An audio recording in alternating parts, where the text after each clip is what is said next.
Manchester United host Fulham at Old Trafford over the weekend, coming off the back of two straight wins against the Premier League's top two sides, Arsenal and Manchester City. In this video, we'll go over what I think our starting 11s will be, injuries, the dangermen on both teams, and finally, our final scoreline. If you're new here, go ahead and stick around, feel the vibes. If you like what you see, go ahead and leave a like, and hit the subscribe button. You might as well, it's free. Let's get to the video. So, Manchester United, obviously, in our last game, we beat Arsenal 2-2. Fantastic win, but that's done. That's done and dusted, and now we are looking forward to facing Fulham at Old Trafford. And Fulham, they're a team that's in form. Now, they haven't kept a clean sheet in the past 6 matches. However, in the past 3 home matches, they also did manage to beat Chelsea and also drew 2-2 with Liverpool. So they're a team in form. If you look at their current form right now, so they drew Liverpool 5 games ago, 2-2. Then they beat Chelsea 2-1. They beat Middlesbrough, I think that's FA Cup. Then they lost to Leeds 1-0, but then they ended up beating Brighton 2-1. So it's not going to be an easy game. Obviously, Liverpool struggled against them. Chelsea struggled against them. So it's not going to be an easy game. And I think these are probably the teams that we struggle the most against anyway. So they're probably not going to come at us. They're good at limiting chances. However, they're also good at scoring chances as well. Alex Iwobi, he was a threat in AFCON. He was amazing in AFCON, and he's come back and he's continued that form. So he's someone to look out for. I think someone else that we need to look out for is Harry Wilson. I believe he currently has 8 goals and 4 assists in 22 games. So he is probably their danger man. So it won't be an easy game. I think if we limit Harry Wilson, we have a solid chance of winning.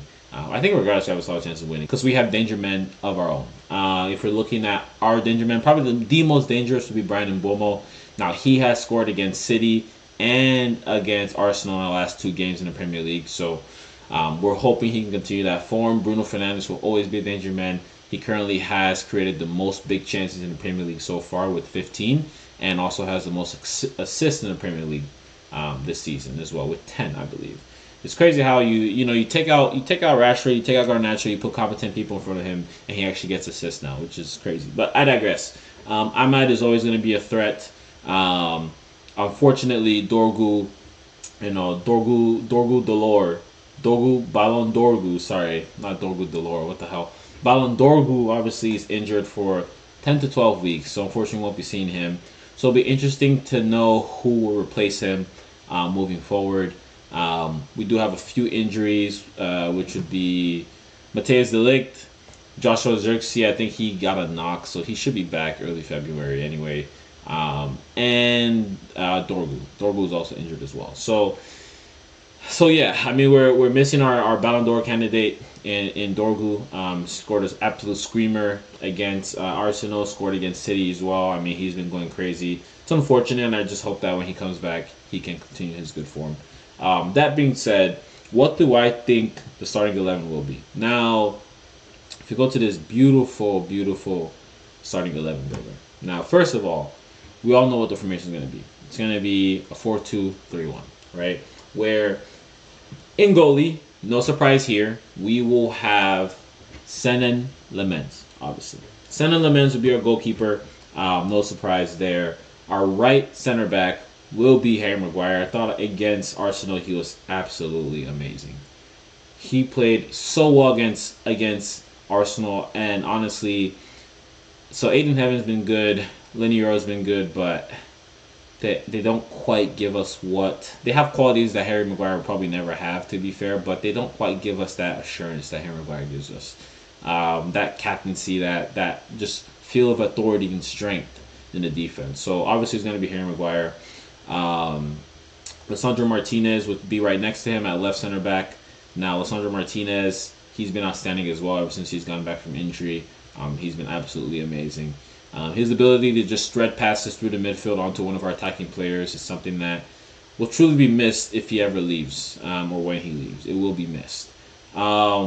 Our left back is going to be Luke Shaw, without a doubt. I don't think there's any debates there. He's been playing well as well. Kind of under the radar, but he's been playing pretty well. I think he held his own pretty well against Saka. when we played Arsenal. And our right back is, so I think Diego Dalot has been playing well. Obviously, he's been playing okay. But I think now that Marjorie might be up to speed coming back from the AFCON, I think there's a good chance Marjorie might start. If not starts, he did come on as a sub. I think our last couple games, he came on as a sub. So this might be a good shot for him to start. However, I think I'm going to put Dalot still for Marjorie to come in later in the game. And I think probably the next game, depending on how he performs the next game, he will likely start. But I don't think Michael Carey is going to bench Dalot right now. In our double pivot, it's going to be only two people. You already know. It's going to be the man, the myth, the absolute legend, Casemiro. 5-time Champions League winner with Real Madrid. Absolutely fantastic. Brutal mentality. I've said a lot of bad things about Casemiro, but obviously, I think he's proven all of us wrong. Everyone who said something bad, he's proven us wrong. Jamie Carragher, who said, leave the football before the football leaves you, he's wrong as well, obviously, because he has been absolute mint. Second, Kobe Mainoo. I think Kobe Mainoo is really proving Ruben Amorim wrong. He's doing a fantastic job going under the radar, and again, that's what we need. Just players that can keep the ball, cycle it around, and do what they need to do, press when they need to press. He's been doing just that.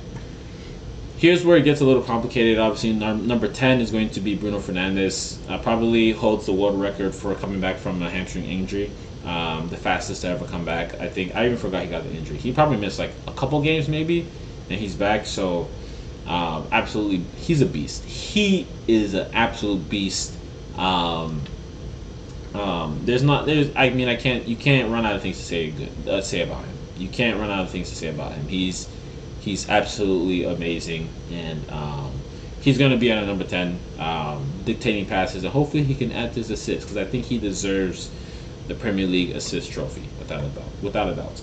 Our right wing, no debate here. Everyone knows it's going to be Ahmad. And this is what we want to see. We want to see a team where we know what the starting 11 is. For the longest time, it's so hard to predict our starting 11 because there's constant switching, there's injuries, there's bad form, and so is he gonna then start the next game? I think now that we've beaten Man City, we've beaten Arsenal with relatively the same starting 11.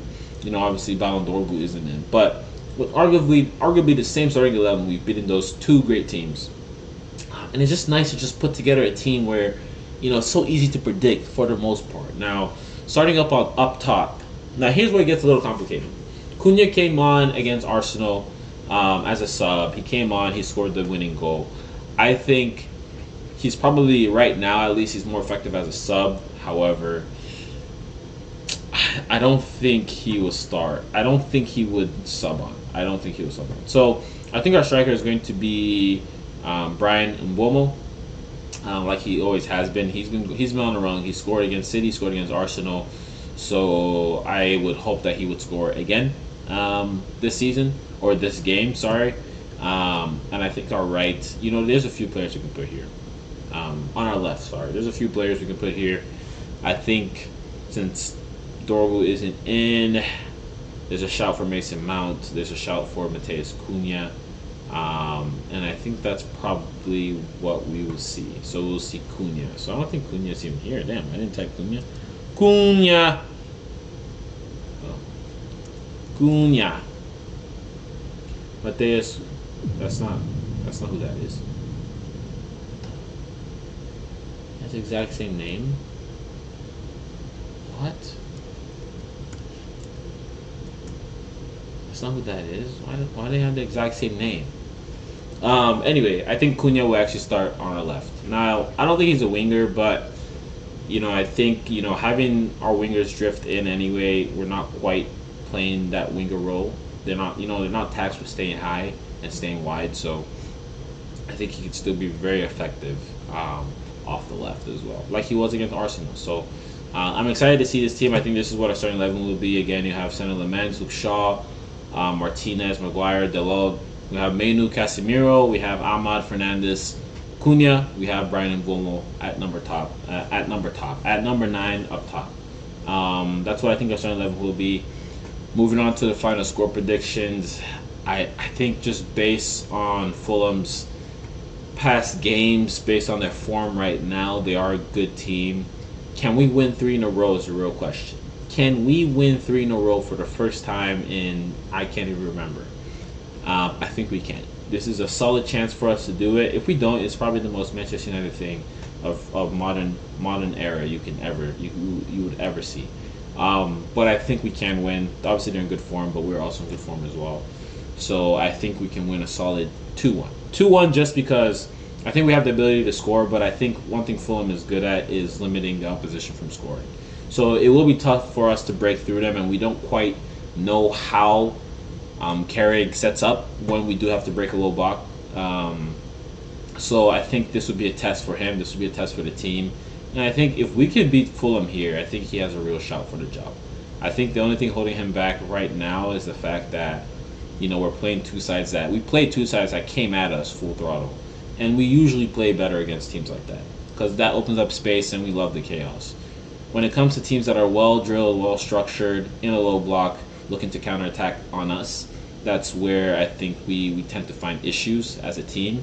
And I think if we can beat Fulham, if they play like that, we can beat Fulham. I think Michael Carrick has a real shot at claiming the United job. But then again, I think we still need a few more games because new manager bounce probably takes 3-4 games before you can really weed it out. So stay tuned. We'll see. But let me know what your thoughts are in the comments below. Let me know what you think the final scoreline will be. Let me know if you think I got anything wrong in the starting 11. I feel like it's pretty straightforward. Mason Mount might start or Cunha, one of those two. But I'd love to hear in the comments below. Again, thanks for tuning in. I appreciate you guys, and have a good one. Peace.